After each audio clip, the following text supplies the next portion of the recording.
Bismillahirrahmanirrahim. Assalamualaikum warahmatullahi wabarakatuh. Hai, selamat pagi semuanya. Selamat bertemu kembali dengan PJJ Fisika, di mana sekarang kita melanjutkan materi yang minggu lalu ya. Masih mengenai elastisitas ya. Jadi di elastisitas ini khususnya berkaitan dengan pegas. Terakhir kita belajar tentang hukum Hooke. Nah, pengaplikasian hukum Hooke itu diaplikasikan ke susunan pegas yang dirangkai, ada yang secara seri, juga ada yang secara. Kalau untuk susunan pegas seri di pegas, contoh gambarnya seperti ini ya. Ini susunan pegas seri. Jadi artinya seri itu kan saling menyambungkan gitu ya, saling berhubungan kayak gitu ya. Bisa ke bawah seperti ini ataupun bisa ke samping kanan atau bisa ke samping kiri juga. Intinya dia antara pegas yang satu dengan pegas yang lain itu saling berhubungan seperti itu. Nah, tanda K1, K2, K3 di sini itu artinya konstanta pegas. Jadi yang ini konstanta pegas pertama, konstanta pegas kedua, dan konstanta pegas ketiga.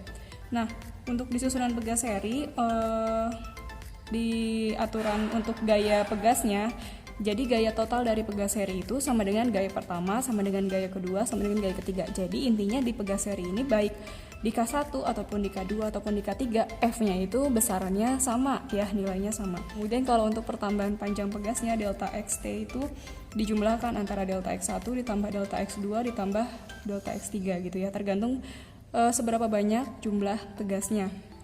Nah, yang penting di sini kalau ingin mencari konstanta pegas seri itu caranya diseper. Jadi 1 per Ks atau konstanta seri total itu sama dengan 1 per K1 ditambah 1 per K2 ditambah 1 per K3, tergantung berapa jumlah pegasnya ya. Kalau misalkan ada 4 pegas ya berarti ini dilanjutkan ditambah 1 per K4. Kemudian yang kedua itu susunan pegas paralel. Nah, bedanya seri dan paralel, kalau seri tadi itu kan saling menyambungkan antara pegas yang satu dengan pegas yang lain. Kalau di paralel itu bercabang gitu ya, jadi tidak saling menyambungkan, jadi dia beda titik awalnya gitu. Nah, contohnya seperti ini, antara K1, K2, K3 kan tidak saling menyambungkan ya, mereka kan bercabang dan akhirnya temu di titik temu ini, kemudian ini digantungkan oleh sebuah beban kayak gitu ya.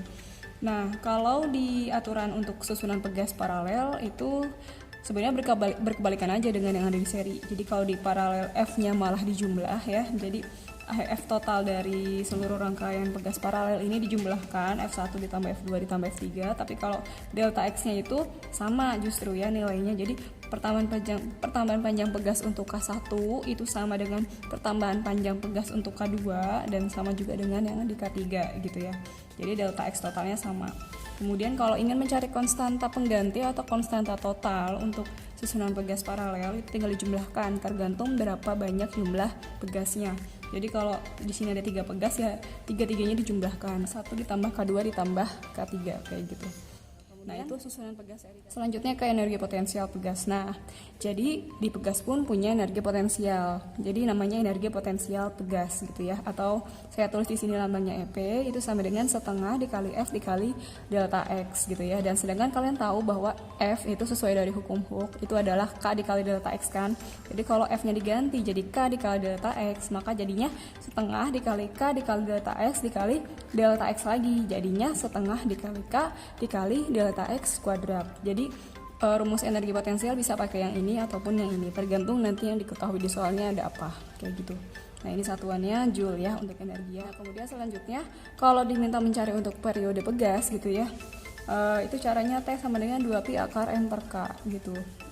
T itu periode, satuan sekon kan, 2pi, pi-nya 3,14 dikali akar N, M-nya masa pegasnya atau masa beban yang digantungnya, kemudian dibagi K itu konstanta. Periode pasti ada frekuensi. Jadi kalau frekuensi pegas, karena kalian tahu sendiri bahwa frekuensi itu berbanding terbalik dengan periode. Jadi kalau mencari frekuensi itu kan 1 per periode. Nah, kalau periodenya dimasukkan ke dalam rumus frekuensi jadinya terbalikan 1 per 2pi akar K per M gitu ya, dengan frekuensi itu satuannya adalah Hertz. Oke, sekarang kita masuk ke contoh soal yang pertama ya. 4 buah pegas identik masing-masing mempunyai konstanta elastisitas 800 Newton per meter, disusun secara seri dan paralel. Nah, beban W yang digantung menyebabkan sistem pegas mengalami pertambahan panjang secara keseluruhan sebesar 5 cm. Nah, yang ditanyakan adalah berat beban W itu berapa. Nah, yang diketahuinya dulu ya. Yang diketahui di sini ada konstanta elastis, artinya itu K-nya ya. K-nya itu adalah 800 Newton per meter. Kemudian ada beban gue yang ditanya nanti ya. Kemudian ini ada mengalami pertambahan panjang. Pertambahan panjang itu kan delta X. Delta X-nya 5 cm. atau kalau diubah ke meter berarti jadi 5 dibagi 100 ya, meter. Nah, yang ditanyakan itu adalah W-nya berapa. Ingat dulu bahwa beban itu W, satuannya itu kan adalah Newton. Nah, W ini itu berarti bisa kita anggap juga sama dengan F gitu ya, sama-sama memiliki satuan Newton. Berarti bisa kita mencarinya dalam bentuk W ataupun bisa kita mencarinya dalam bentuk F kayak gitu ya. Oke, penyelesaiannya pertama kita harus cari dulu konstanta total dari rangkaian ini. Nah, kalian harus bisa membaca rangkaian ini kira-kira ini lebih baik diapakan dulu, bukan lebih baik ya. Stepnya itu haruskah di seri dulu atau di paralel dulu, karena ini kan rangkaian gabungan ya antara seri dan paralel. Oke, kalaupun kalian mikir ini antara K yang di sini dengan yang di sini itu bisa di seri, tapi kan dia punya percabangan dengan K yang di kiri dan di kanannya kan. Artinya ini ketiga pegas yang di atas ini ya, K yang pertama terus yang di tengah sama yang paling kanan ini itu harus diselesaikan terlebih dahulu dengan cara paralel gitu ya, karena ini kan termasuk ke dalam rangkaian paralel. Nah, jadi kita kerjakan dulu nih yang di atas. Nah, berarti kalau misalkan ini kita buat lagi di sini, ini kalau misalkan kita kerjakan yang di atasnya dulu. Nah, ini berarti kan ini jadi paralel. Cara mencari konstanta pengganti di paralel itu kan tinggal dijumlahkan. Berarti saya tulis KP aja ya untuk paralel gitu ya. Berarti kan tinggal kita jumlahkan ini K yang pertama, terus ditambah yang kedua K lagi, yang ketiga juga K. Bu, kenapa nggak langsung dimasukin aja angka 800-nya? Supaya mudah aja gitu ya. Jadi nanti kita masukkannya terakhir ya. Jadi kita main variabel aja di sini. Nah, jadi ini KP sama dengan K ditambah K jadi 3K. Oke, kalau sudah diparalelkan seperti ini, nah 3K ini berarti miliknya paralel kan. Artinya nanti bentuk gambarnya itu setelah kita paralelkan itu jadi seperti ini. Nah, yang ini 3K, yang di bawah ini tetap yang punya yang bawah sini, ini K gitu. Nah, 3K ini adalah hasil gabungan dari paralel seperti itu. Nah, jadi rangkaiannya bentuknya jadi apa ini terakhir? Jadi seri. Nah, ini jadi seri. Sedangkan mencari konstanta total di seri itu caranya di seper KS sama dengan seper K1-nya adalah yang 3K ditambah K2-nya adalah yang K. Nah, tinggal ini disamakan penyebut dulu ya. Seper KS atau kita langsung ini cara menyamakan penyebutnya kali silang aja ya. Ini kali ke sini, yang ini kali ke sini. K dikali ke sini jadi K ditambah 3K dikali 1 jadi 3K per yang bawah juga dikali ini dikali jadi 3K kuadrat begitu. Nah, jadi seper KS sama dengan K ditambah 3K adalah 4K per 3K kuadrat. Oke, ini K-nya bisa dicoret ya. Ini kuadratnya coret kan ya. Tinggal sisa 1 kan di sini, berarti seper KS sama dengan 4 per 3K. Yang mau kita carikan K total serinya, sedangkan K total serinya ini masih ada di bawah di sini. Kecuali sudah KS sama dengan gitu ya, itu sudah betul, tapi ini masih seper KS karena memang rumus awalnya adalah seper KS. Nah, ingat kalau mengerjakan K total di seri itu harus dibalik. Jadi kalau ini mau jadi KS kan berarti ini naik ke atas ya, satunya turun ke bawah, tapi nggak usah ditulis per satu kan nggak apa-apa. Nah, berarti ini sama dengan ini pun harus dibalik ya, ini jadi ke atas, yang ini jadi ke bawah, jadinya 3K per 4. Nah, ini adalah K total untuk rangkaian ini setelah caranya pertama tadi diparalelkan dulu baru di seri. Ini jadinya K totalnya 3K per 4. Nah, baru kita masuk ke hukum Hooke. Kenapa masuknya ke hukum Hooke? Karena kan yang ditanya adalah gaya atau beban gitu kan. Sedangkan di hukum Hooke sendiri kan di situ ada gaya gitu dan memang kaitannya pasti ke situ gitu loh. Jadi kalau ngerjain soal seperti ini, kalau beres mencari K total langsung lari ke hukum Hooke, di mana hukum Hooke itu F adalah K dikali delta X ya. F ini sama dengan W yang mau kita cari ya. Sama dengan K-nya adalah 3K per 4 dikali delta X-nya itu tadi pertambahan panjangnya 5 per 100 ya yang sudah dikemeterkan.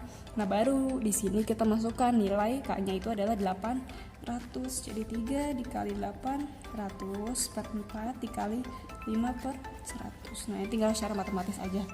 Ya, dia ada 0 coret, ini ada 8 sama 4 bisa dibagi ya. 8 bagi 4 itu 2, jadi tinggal 3 kali 2 kali 5. Jadinya 3 kali 2 6 kali 5 30 Newton.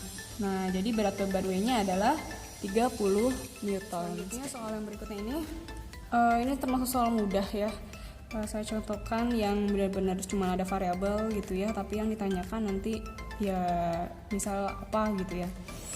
Nah, contoh soalnya di sini yang kedua adalah 4 buah pegas identik yang masing-masing mempunyai tetapan sebesar K disusun secara paralel. Nah, tetapan pegas pengganti dari susunan pegas tersebut adalah yang diketahuinya di situ konstantanya sendiri adalah K juga dan disusunnya secara paralel.